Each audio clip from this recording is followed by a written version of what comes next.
Vamos a ver, en esta ocasión lo que vamos a hacer es utilizar el administrador de SIMATIC, el conocido Step 7, para poder trabajar con una CPU, en concreto con una CPU del modelo 300. Para agilizar un poco la demostración, yo ya tengo abierto el programa y lo primero que tenemos que hacer para poder trabajar con nuestra CPU es crear un proyecto. Este proyecto le vamos a llamar, pues, por ejemplo, prueba con S7300. En principio nos aparece en la ventana del administrador, donde nosotros tendremos muchas opciones, pero si no insertamos nuestro equipo, veis que aquí en principio se nos ofrece la posibilidad de poder incluir cualquiera de estos equipos, incluso algunas de las redes que más adelante utilizaremos, y también programas, lógicamente. Todo empieza porque tenemos que definir el equipo que nosotros vamos a utilizar. En este caso, como es una CPU 300, pues vamos a clicar aquí.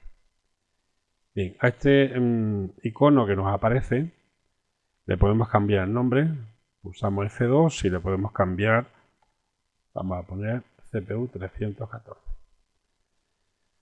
Para poder, claro, nosotros aquí simplemente le hemos dicho que queremos en nuestro proyecto una CPU, pero no hemos definido ni qué modelo ni qué características va a tener esta CPU. Por tanto, lo primero que vamos a hacer, ya que no vamos a trabajar con ninguna red en principio, es simplemente definir la CPU que vamos a usar. Y para esto vamos a picar aquí de manera que accedamos al programa hwconfig. Desde aquí es donde nosotros vamos a poder configurar nuestra propia CPU. En esta ventana que se nos aparece aquí tenemos la librería de equipos y en concreto, bueno, lo primero que tendremos que hacer es utilizar un bastidor. Esto siempre es necesario. Una vez puesto el bastidor, pues vamos a seleccionar la CPU que nosotros vamos a utilizar para trabajar. Concretamente vamos a coger este modelo que es el que tenemos en el aula. La 314 6CF02-TAC. Bueno, esta referencia de Siemens debe de coincidir exactamente con la CPU que nosotros vayamos a utilizar. De tal manera que si no coincide la referencia esta con la CPU física que tengamos, el proyecto no lo vamos a poder cargar en la CPU. Bien, dicho esto, arrastramos nuestra CPU. Observar que el bastidor se nos indica en color verde la fila donde tenemos que insertar la CPU. Veréis que no podemos insertarla en otro sitio, puesto que el reloj 2 es el reservado para introducir la CPU. Bien, como esta CPU tiene puerto Profibus, pues en principio nos está diciendo que si queremos incluirlo en alguna red Profibus.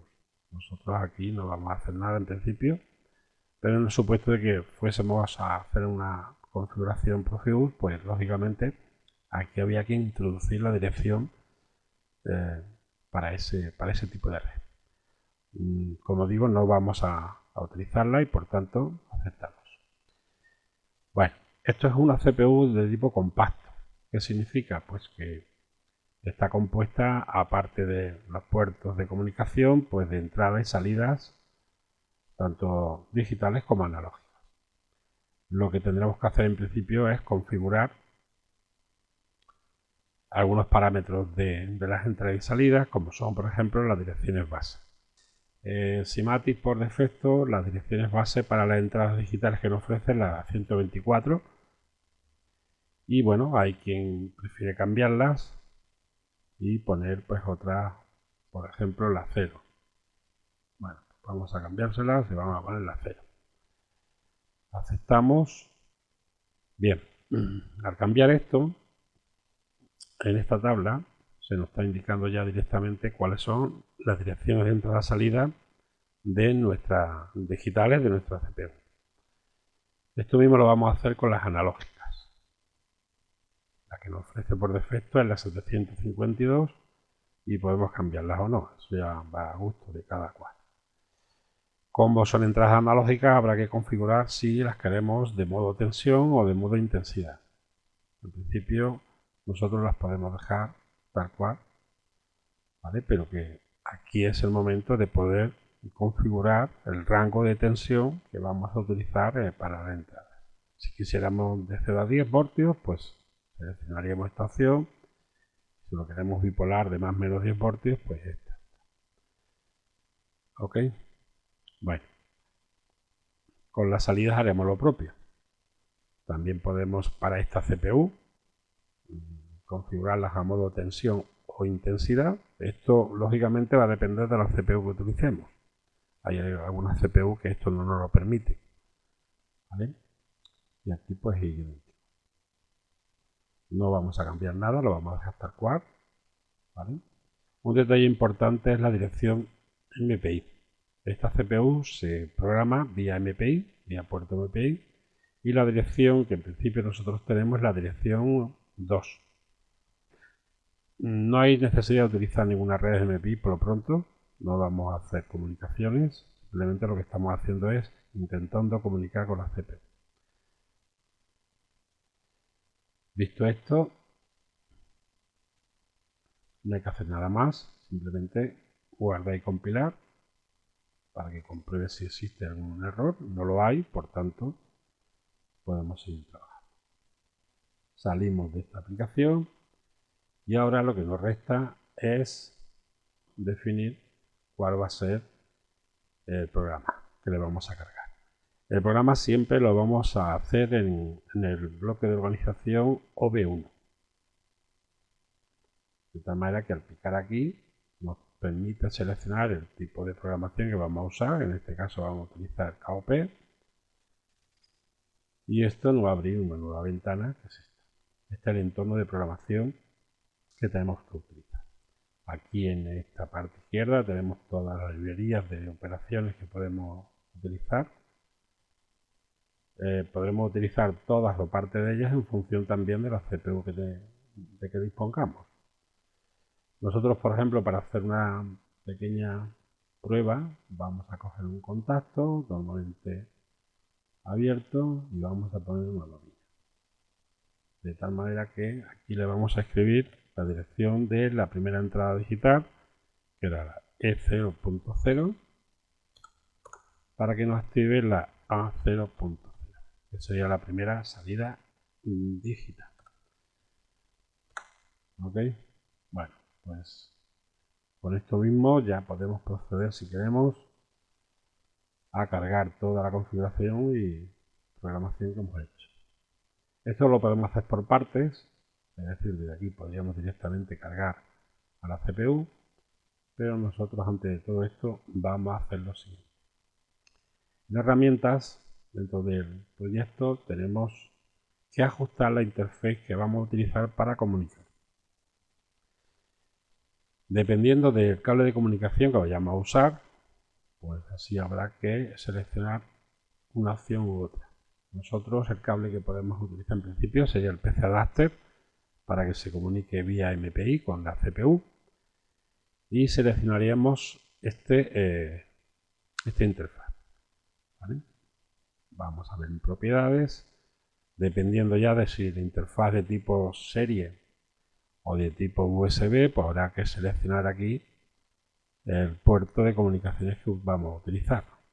A mí, por ejemplo, tan solo me va a dejar con uno, puesto que yo no tengo los drivers para utilizar el PC Adapter para USB. Aquí dejamos la velocidad de transferencia. Debe de coincidir esta velocidad de transferencia con la que hay marcada o configurada en el propio cable. Este detalle hay que también tenerlo en cuenta. Con una velocidad de 19.200 bits por segundo es más que suficiente para proceder a la carga. De todas maneras, podríamos utilizar una mayor como la de 38.400. Bueno, pues una vez hecho esto, aceptamos y ya tenemos nuestro sistema preparado para poder comunicar. Si quisiéramos proceder a la carga de todo el proyecto en nuestra CPU, seleccionaríamos el proyecto, desde aquí y pulsaríamos el botón de carga. A mí no me lo va a hacer porque yo no tengo aquí la CPU físicamente instalada y por tanto en la operación de carga me va a dar fallo. Y una vez hecho esto, pues ya simplemente pondríamos en modo run nuestra CPU y comprobaríamos si funciona conforme a lo que hemos programado. Hay otra posibilidad, que es cuando, por ejemplo, no tenemos la CPU físicamente instalada, y es utilizar el simulador que podemos utilizar en SIMATIC. Concretamente, para hacer esto tendríamos que irnos a seleccionar el simulador PLC Sim.